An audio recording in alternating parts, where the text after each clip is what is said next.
Hello student, मैं आपकी teacher Kulbir Kaur. Today we will discuss polity topic that is Lok Sabha. बच्चा, हम राज्यसभा ऑलरेडी डिस्कस कर चुके हैं और पॉलिटी के नेक्स्ट मैक्सिमम टॉपिक काफ़ी डिस्कस कर चुके हैं, ठीक है, जिनके लिंक डिस्क्रिप्शन में दे रखे हैं, ठीक है जी। उनको ज़रूर करें ताकि आपका स्टार्टिंग से फ्लो हो कि स्टार्टिंग से क्या चल रहा है, क्लियर। तो आज हम डिस्कस करने वाले हैं लोकसभा। लोकसभा एक इम्पॉर्टेंट टॉपिक है। अगर आप जनरल अवेयरेंस की प्रिपरेशन कर रहे हैं, आप जब कोई एग्ज़ाम, स्टेट का एग्ज़ाम, एसएससी का एग्ज़ाम दे रहे हैं, आपको पता है अपकमिंग अभी एसएससी सीएचएसएल का जो पेपर रह गए थे उनका भी पेपर होना, तो उनके लिए भी ये एक इम्पॉर्टेंट टॉपिक है। तो डिस्कस करते हैं लोकसभा के बारे में। तो दो तीन चीज़ें मैंने जो आपको राज्यसभा में भी पढ़ाई थी, तो इसमें कॉमन आपको एक बार रिवाइज करवाना चाहूँगी। Indian parliament consist of Lok Sabha, Rajya Sabha, president of India. Most important question बच्चा, ये क्वेश्चन ऐसा चाहता है। इंडियन पार्लियामेंट कंसिस्ट, नीचे आपको ऑप्शन होंगी लोकसभा, राज्यसभा, पार्लियामेंट, लोकसभा, राज्यसभा, प्रेसिडेंट, ठीक है, लोकसभा, राज्यसभा और समथिंग ऐसा ही आपको ऑप्शन आएंगे, ठीक है। तो पार्लियामेंट में क्या, पार्लियामेंट किसको मिलकर मिला के बनती है? लोकसभा, राज्यसभा और प्रेसिडेंट ऑफ द इंडिया। तीनों चीजें नेसेसरी हैं, ठीक है। Lok Sabha is the lower house of the parliament, Rajya Sabha क्या था? अपर हाउस था, and is term as the popular chamber of the Indian parliament, clear. Lok Sabha and Lok Sabha member के बारे में बात करेंगे। Indian Parliament is a bicameral in nature. Clear? That is, it has two houses. Lok Sabha is one of these. The other is Rajya Sabha, जिसे हम upper house भी बोलते हैं, ठीक है। तो Lok Sabha is the first chamber of the parliament and the represent the people of India. किसको represent कर? People of India as whole. The members elected by universal adult suffrage are part of Lok Sabha. आपको बताया जो इलेक्शन रहते हैं PM के, clear, उस ये सारा स्ट्रेटजी वही है, ठीक है। लोकसभा में वही चुने हुए मेंबर आते हैं, जो पीएम जो कैबिनेट बनाता है वही मेंबर उधर जाते हैं, ठीक है। जो एमपी जो जीतते हैं, ठीक है, तो वही उनसे मिलके ही लोकसभा बनती है, क्लियर। आगे और आपको समझ आएगा। क्वालिफिकेशन क्या चाहिए? Must be a Indian citizen और 25 ईयर इन एज। राज्यसभा का क्या था? 30, ठीक है, और लोकसभा का 25। कंफ्यूज नहीं होना है बच्चा, इतना ही माइनर सा लाइक कंफ्यूजन आपका क्वेश्चन गलत कर देता है। राज्यसभा 30 था और लोकसभा कितना है? 25 ईयर, क्लियर।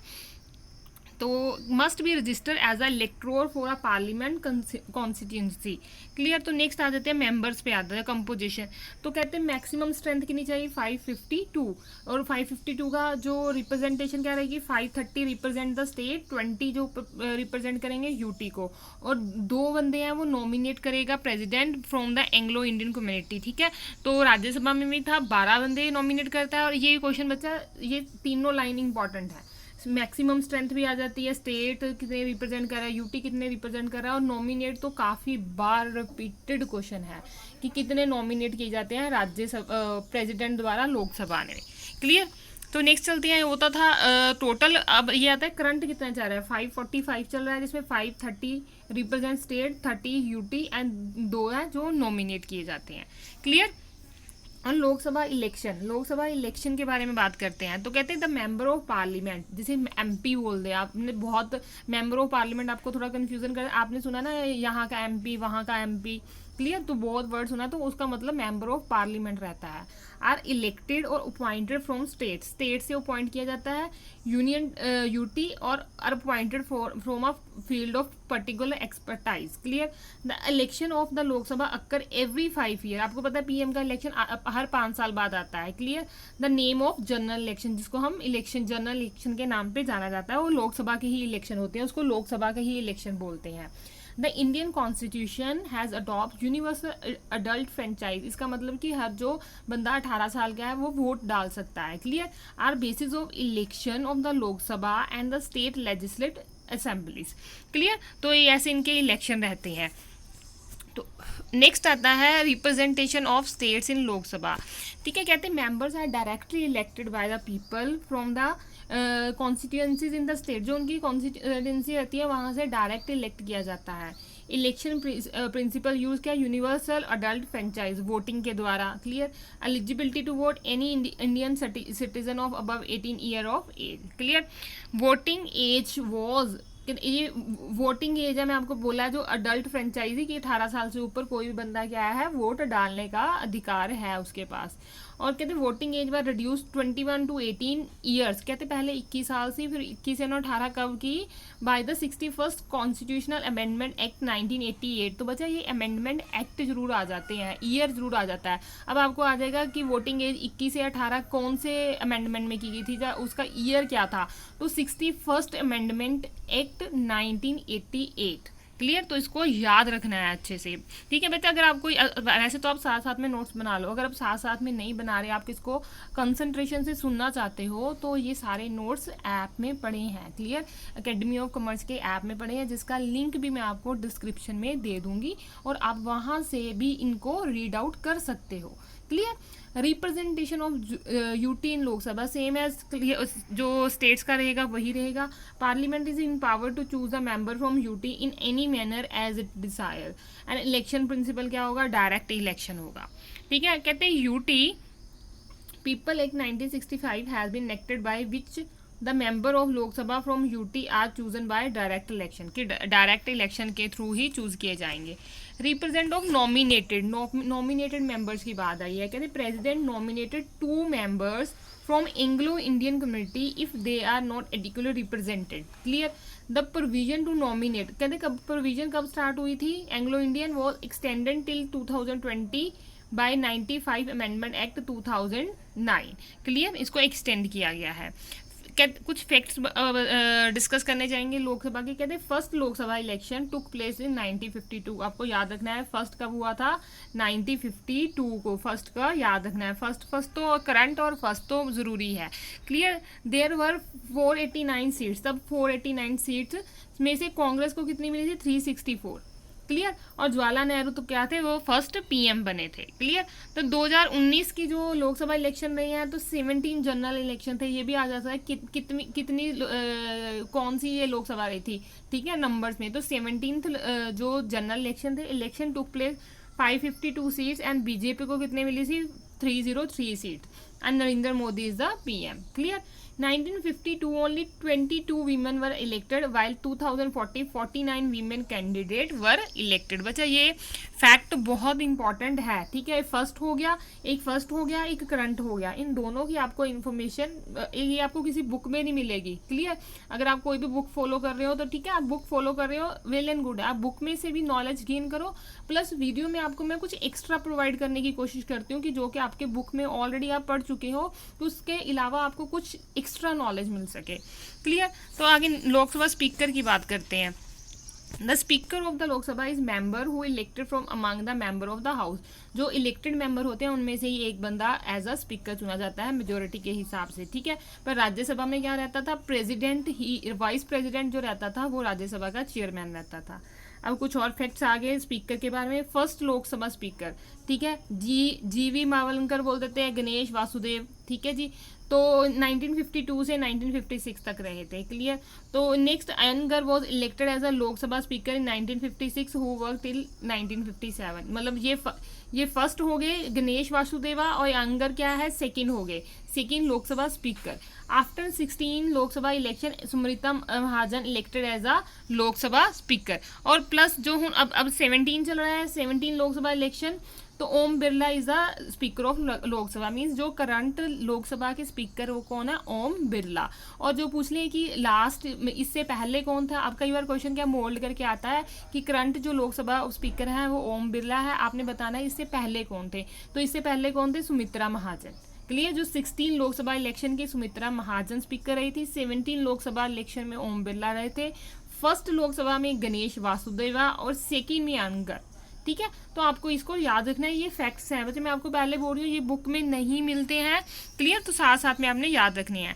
ठीक है, लोकसभा कॉन्स्टिट्यूएंसीज आ गई हैं, तो टोटल कहते हैं 543 चल रही हैं। ठीक है जी, तो इसमें एक क्वेश्चन आता है कि लार्जेस्ट एरिया वाइज कौन है, ठीक है, इलेक्टोरल वाइज कौन है। ठीक है, जो लार्जेस्ट एरिया वाइज रहती है वो लद्दाख है, स्मॉलेस्ट चांदनी चौक है।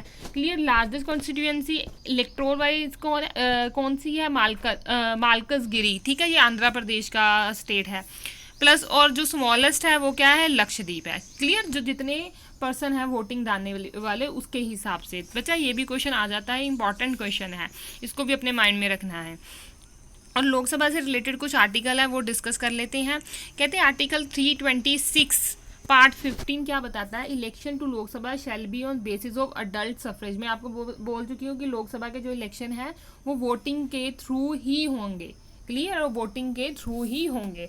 आर्टिकल 83 क्या कहता है, Lok Sabha will continue for the 5 year, कि लोकसभा 5 साल तक चलेगी, unless sooner dissolve from the date appointed for its first meeting and no longer and the expiration of the said period of 5 years shall operate as a dissolution of the house। और ये क्या है, इसको कभी भी, ये permanent रहती है, ये टेम्परेरी है, इसको कभी भी डिसॉल्व किया जा सकता है, ठीक है। तो नेक्स्ट आता है आर्टिकल 75, क्योंकि ये सारी क्या है रिस्पॉन्सिबिलिटी जो किसकी में रहती है, पीएम में रहती है, ठीक है। अगर पीएम को किसी भी मेजोरिटी से हटाया जा रहा है तो पूरी लोकसभा खत्म हो जाएगी, ठीक है, पूरी लोकसभा भंग हो जाती है, डिसॉल्व हो जाती है, क्लियर। 75 में क्या कहते हैं, council of minister are collectively responsible of Lok Sabha. जो पूरा कैबिनेट मिनिस्ट्री रहती है वो किसकी रिस्पॉन्सिबिलिटी है, रिस्पॉन्सिबल टू लोकसभा, और लोकसभा का मेन क्या है, पीएम की रिस्पॉन्सिबल पे लोकसभा है, क्लियर, क्योंकि अगर पीएम है तो लोकसभा है। बच्चा ये तो हो गया लोकसभा के बारे में जो पूरी इन्फॉर्मेशन थी मैंने आपसे डिस्कस कर लिया। राज्यसभा हम ऑलरेडी डिस्कस कर चुके हैं, ठीक है, और हम union executive president vice president PM वो भी ऑलरेडी डिस्कस कर चुके हैं, जिनके लिंक दे रखे हैं, क्लियर बच्चा। सारा को एक ही फ्लो में आपने पढ़ना है और नोट्स बनाने हैं जो आपके लिए बहुत बेनिफिशियल रहने वाले हैं। डोंट इग्नोर मत कीजिए, ये आपके बुक प्लस मेरी एक्स्ट्रा नोट्स जो भी है वो आपको प्रोवाइड किए हैं, प्लस कुछ क्वेश्चंस हैं हम डिस्कस कर लेते हैं जो काफ़ी साल से रिपीटेड आ रहे हैं। कुछ 10 क्वेश्चन है हमारे पास। कहते what is another name of council of state. Council of state किसको बोला जाता है, राज्यसभा को, क्लियर। नदर नेम ऑफ लोकसभा, तो लोकसभा का नेम क्या रहेगा, द हाउस ऑफ पीपल। तो दोनों में फर्क पता चल रहा है ना, Lok Sabha is house of people and the council of state is Rajya Sabha. तो दोनों क्वेश्चन नेम पे कंफ्यूज नहीं होता कि काउंसिल ऑफ स्टेट क्या आ गया, हाउस ऑफ पीपल क्या आ गया। House of people is Lok Sabha and council of state is Rajya Sabha, clear. तो आ गया maximum strength of the Rajya Sabha. Maximum strength कितनी रहती है, 250। मैक्सिमम स्ट्रेंथ कितनी रहती है, 250। कहते हैं the president can nominate how many members in Rajya Sabha and Lok Sabha. बच्चे काफ़ी रिपीटेड क्वेश्चन में आपको अलग अलग से भी आ जाता है तो इकट्ठा भी आ सकता है। तो क्या करता है, 12 बंदे राज्यसभा में और 2 बंदे लोकसभा में, हम अभी डिस्कस किया है हमने, clear. What is who is ex officio chairman of Rajya Sabha. मैंने अभी बताया राज्यसभा का चेयरमैन कौन रहता है, वाइस प्रेसिडेंट ऑफ इंडिया। और लोकसभा में कौन रहता है, जो उनके चुने हुए इलेक्टेड बंदों में ही मेजोरिटी के हिसाब से स्पीकर बनाया जाता है, और अब कौन है, ओम बिरला, ठीक है। What is tenure to elected member of Rajya Sabha. तो इनका टेन्यूर क्या रहता है, 6 साल। वैसे तो कुछ नहीं है पर इन्होंने एक एक्ट पास किया था जिसमें उन्होंने 6 साल का रखा है, क्लियर। हर 2 साल बाद उनके 1/3 बंदों को रिटायरमेंट मिलती है और न्यू अपॉइंटमेंट रहती है। Which article is related to money bill and where it can be introduce. कहते हैं मनी बिल का मोस्ट, बच्चा मनी बिल मैं आपको अलग से भी डिस्कस करवाऊंगी। Money bill is responsible for Lok Sabha, clear. Money bill जो रहता है वो कौन इंट्रोड्यूस करवाता है और उसका आर्टिकल, तो 110 आर्टिकल और लोकसभा। बच्चा इसको तो रट लो, पता ही नहीं कितनी बार रिपीटेड क्वेश्चन है। मनी बिल इसमें पूरा एक टॉपिक पे आपको वीडियो समझाऊंगी what is money bill, clear. फिलहाल के लिए आपको इतना माइंड में रखना है, आर्टिकल 110 और लोकसभा, क्लियर। बच्चे ये मत सोचना कि एग्जाम आएगा तब प्रिपरेशन शुरू करेंगे, एग्जाम किसी भी टाइम आ जाता है। मैक्सिमम बच्चों का तो है भी है, आपको पता है रेलवे ने भी नोटिफिकेशन निकाल दिया है। एसएससी भी आपको बता देगा 22 को कि जो सीजीएल है, मल्टीटास्किंग है, तो इस साल के पेपर जो 2020 के हैं कब आएंगे, क्लियर। तो अब सभी पेपर एक रो में है तो आपको उसको अच्छे से पढ़ना है, ठीक है, अपनी तैयारी फुल रखनी है। कहते हैं which of the following is not an eligibility criteria to become a member of Lok Sabha. तो इसमें से क्या नहीं चाहिए, 25 साल का चाहिए, क्लियर। तो वैसे ठीक होना चाहिए, candidate should not hold office और प्रॉफिट, ठीक है। Must be from art field, कहते हैं आर्ट फील्ड से होना चाहिए, तो ये गलत है, ऐसा कुछ नहीं होता कि वो आर्ट फील्ड से होना चाहिए, क्लियर। कहते हैं as per constitution of India what is the maximum number strength of the Lok Sabha. तो इसकी कितनी रहती है, 552। कहते हैं who among the following is presiding officer of Lok Sabha. Lok Sabha का कौन रहता है, द स्पीकर ऑफ लोकसभा। तो क्या आएगा, स्पीकर ऑफ लोकसभा, क्लियर। तो ये हमारे 10 क्वेश्चन थे जो रिपीटेड। तो कुछ आपको ये भी पता चल गया कि क्वेश्चन आते किस टाइप में है, ठीक है। ऐसे क्वेश्चन आते हैं, किसी का नेम, ठीक है, मेंबर, आर्टिकल, ये सबको आपको ना अब आपको आर्टिकल मुश्किल लगते हैं तो आप क्या कीजिए, एक आप अगर आप लैपटॉप यूज़ करते हैं तो आप एक स्प्रेडशीट बना लीजिए कि ये क्या है, लोकसभा का आर्टिकल और उसके मेंबर, इंपॉर्टेंट चीज़ लिख लीजिए। ठीक है, जो बच्चा आईएएस यूपीएससी की तैयारी करते हैं वो ऐसे ही चलते हैं। क्लियर, एक बार नोट्स बन जाते हैं तो उसको आपको रीडिंग करना बहुत ईजी हो जाता है। अगर आप लैपटॉप नहीं यूज़ करना चाहते हो, आप एक कॉपी ले लीजिए। तो कॉपी में आप क्या कीजिए कि आप पहले जैसे लोकसभा का टॉपिक रहता है, क्लियर, तो उसका मेन चीज़, ये नहीं कहती मैं सारा कुछ, उसका आर्टिकल लिख लीजिए। ठीक है, उसके मेंबर्स लिख लीजिए। क्लियर, तो जो आपको चीज़ लगता है आप भूल जाओगे। कुछ चीज़ें क्या होता है बच्चा, हम पढ़ते ही हमें याद हो जाती हैं, पर कुछ चीज़ें क्या हम भूल जाते हैं, वो होगा नंबर्स, लाइक आर्टिकल, ईयर, है ना। तो ये मेंबर्स ये भूल जाते हैं कि 550 थे, 540 थे, 530 थे, ऑप्शन भी सारी कॉमन रहती हैं। तो आप क्या कीजिए, कॉपी में बनाइए, ऊपर टॉपिक नेम लिखिए और उसका मेन पॉइंट लिख दिए, उसको हाईलाइट कर दीजिए। क्लियर, फिर नेक्स्ट टॉपिक बनाइए जैसे राज्यसभा, उसका हाईलाइट कर दीजिए। जब भी आप सुबह उठते हो तो पहले कितने 10-20 पेज होंगे ना, जैसे रोज बनता है, एक पेज बनेगा, 2 पेज बनेंगे, तो सुबह ही उठ के 10 मिनट लगाइए, उसको फटाफट अपने माइंड से निकाल दी, अब उसको रीड आउट कर लीजिए। क्लियर, अगर आप ऐसा भी नहीं करना चाहते, आप आपका स्टडी टेबल है, जो आपका स्टडी टेबल है जहाँ आप पढ़ते हो, तो पीछे एक चार्ट लगा लीजिए। ठीक है, चार्ट लगाने से एक बड़ा सारा वाइट चार्ट लगा लीजिए। जो भी चीज़ आपको मुश्किल लगती है, आपको लगता है कि आप भूल जाओगे, आप वहाँ पे लिखे, आप वहाँ पर लिखे जाओ। उसमें से क्या होगा, जब भी आप पढ़ने बैठोगे आपकी नज़र वहाँ पे जाएगी और आप उसको डेली देखोगे, वो आपको याद हो जाएगा।